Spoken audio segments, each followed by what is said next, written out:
Hello, everybody. This is Jimmy. You're reading with Jimmy. We're reading Sun Tzu's Art of War, translated by Lionel Giles. This is chapter 3 and 4.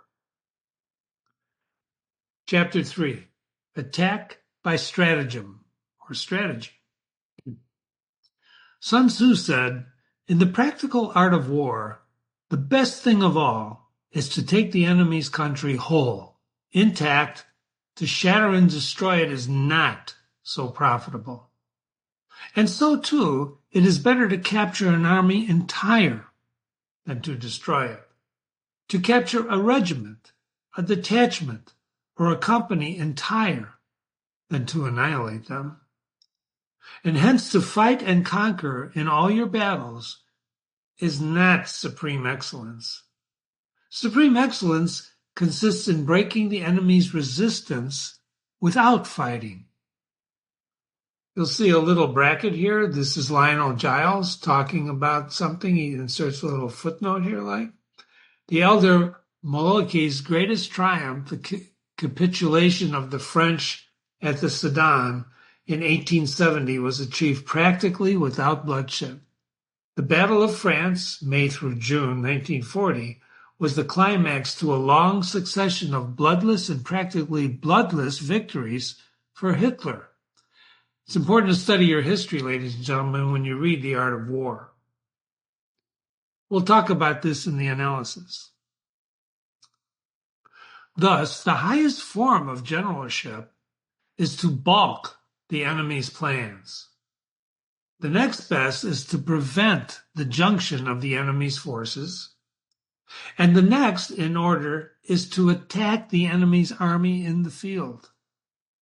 The worst policy of all is to besiege walled cities." Siege warfare. The rule is not to besiege walled cities if it can possibly be avoided. The preparation of mantles, movable shelters, various implements of war will take up to 3 whole months, and the piling up of mounds from which to attack over against the walls will take another 3 months. There's brackets here again where Giles inserts some commentary that you should pay attention to. Another sound piece of military theory: don't besiege cities. If the Boers had acted upon it in 1899 and refrained from dissipating their strength before Kimberley and Meiking, they could probably have been masters of the situation before the British were ready seriously to oppose them. The Germans beat their brains out before Stalingrad in 1943. If you know the Battle of Stalingrad, you know what he's talking about. If not, look it up. The general who is unable to control his impatience will launch his men to the assault like swarming ants, with the results that 1/3 of his men are slain, while the town remains untaken, and such are liable to be the disastrous effects of a siege. Therefore, the skilled leader subdues the enemy's troop without any fighting. He captures their cities without laying siege to them. He overthrows their kingdom without lengthy operations in the field. With his forces intact, he will dispute the mastery of the empire, and thus, without losing a man, his triumph will be complete. This is the method of attacking by stratagem. Advantage in numbers. It is the rule in war that if our forces are 10 to the enemy's 1, to surround him. If 5 to 1, attack him. If twice as numerous, divide our army into 2. If equally matched, we can offer battle. If slightly inferior in numbers, we can avoid the enemy. If quite unequal in every way, we flee from him. And hence, Though an obstinate fight may be made by a small force, in the end, it must be captured by the larger force. Jimmy put a footnote here, the 300 Spartans. They fought valiantly, but they died. Now the general is the bulwark of the state, and if the bulwark is complete at all points, the state will be strong. And if the bulwark is defective, the state will be weak. There are three ways in which a ruler can bring misfortune upon his army: by commanding the army to advance or to retreat, being ignorant of the fact that it cannot obey. This amounts to hobbling an army. By attempting to govern an army in the same way as he administrates the kingdom, being ignorant of the conditions which obtain in an army. This causes restlessness among the soldiers.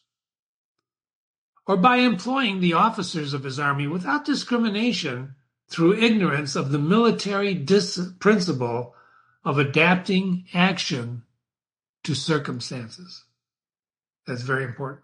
This shakes the confidence of the soldiers. But when the army is restless and distrustful, trouble is sure to come from other feudal princes.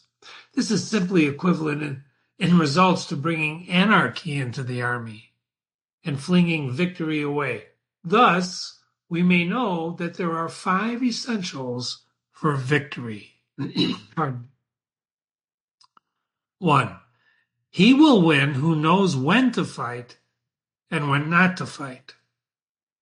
He will win who knows how to handle both superior and inferior forces. 3. He will win whose army is animated by the same spirit throughout all the ranks. And 4. He will win who prepared himself and waits to take the enemy unprepared. And he will win who has military capacity and is not interfered with by the sovereign. Victory lies in the knowledge of those 5 points. And hence the saying, if you know the enemy and you know yourself, you need not fear the result of 100 battles. If you know yourself, but not the enemy, for every victory gained, suffer a defeat. And if you know neither the enemy nor yourself, you will succumb in every battle. Chapter 4, Tactical Dispositions. Sun Tzu said, the good fighters of old first put themselves beyond the possibility of defeat, and then wait for an opportunity of defeating the enemy. When you see these arrows here, Jimmy's telling you those are very important statements. Pay attention. To secure ourselves against defeat lies in our own hands, but the opportunity of defeating the enemy is provided by the enemy himself. I'm really tempted to repeat that sentence. To secure ourselves against defeat lies in our own hands. But the opportunity of defeating the enemy is provided by the enemy himself. Thus, the good fighter is able to secure himself against defeat, but he cannot make certain of defeating the enemy.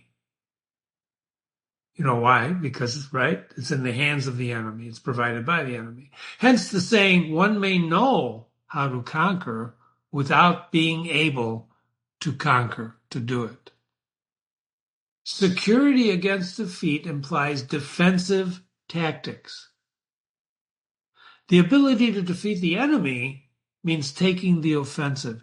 Standing on the defensive indicates insufficient strength. Attacking a superabundance of strength. So the general who is skilled in defense, in effect, hides in the most secret recesses of the earth. He who is skilled in attack flashes forth from the topmost heights of heaven. And thus, on the one hand, we have the ability to protect ourselves. And on the other hand, of victory that is complete. To see victory only when it is within the ken of the common herd is not the acme of excellence. Ken is defined down here, lacking complex, subtle elements. Neither is it the acme of excellence if you conquer and the whole empire says, "Well done." To lift an autumn leaf is no sign of great strength. To see the sun and the moon, it's no sign of a sharp sight. And to hear the noise of thunder, it's not a sign of a quick ear. What the ancients called a clever fighter is a fighter who not only wins, but excels in winning with ease. Hence, his victories bring him neither reputation for wisdom nor credit for courage. He wins his battles by making no mistakes. Avoidance of mistakes establishes the certainty of victory, for it means conquering an enemy that is already defeated. To avoid defeat, hence, the skillful fighter puts himself into a position which makes defeat impossible. And he does not miss the opportunity, the moment, for defeating the enemy. Thus it is that in war, the victorious strategist seeks battle after his plans indicate that victory is possible under them. Whereas he who is destined to defeat first fights without skillful planning, and then he expects victory to come without planning. The consummate leader cultivates the moral law and strictly adheres to method and discipline. And thus it is in his power to control success. In respect of military method, we have first measurement, second estimation of quantity, third calculation, fourth the balancing of chances, and fifth victory. Measurement owes its existence to the earth, estimation of quantity to measurement, calculation to estimation of quantity, and the balancing of chances to calculation, and victory to balancing of chances. There's the bracket by Giles. The first of these terms would seem to be the terrain from which an estimate of the enemy's strength can be formed, and the calculation of relative strength on the data thus obtained. And we led a general comparison of the enemy's chances with our own, and if the latter turn the scale, then victory ensues. A victorious army opposed to a routed one is as a pound's weight placed on a scale against a single grain. The onrush of the conquering force is like the bursting of a pent-up waters into a chasm of 1,000 fathoms deep. So much for tactical dispositions. Here's a little guidance on what we just talked about. Earth, measurement leads to estimation of quantity. You do a calculation, balance your chances, and you win, or you retreat. You've been reading with Jimmy. This is Jimmy. This is chapters 3 and 4 of Sun Tzu's Art of War. Please visit our website, www.readingwithjimmy.com. We're also on YouTube, Reading with Jimmy on YouTube. Email me, jimmy@readingwithjimmy.com, jimmy@readingwithjimmy.com. Don't forget, study, study, study.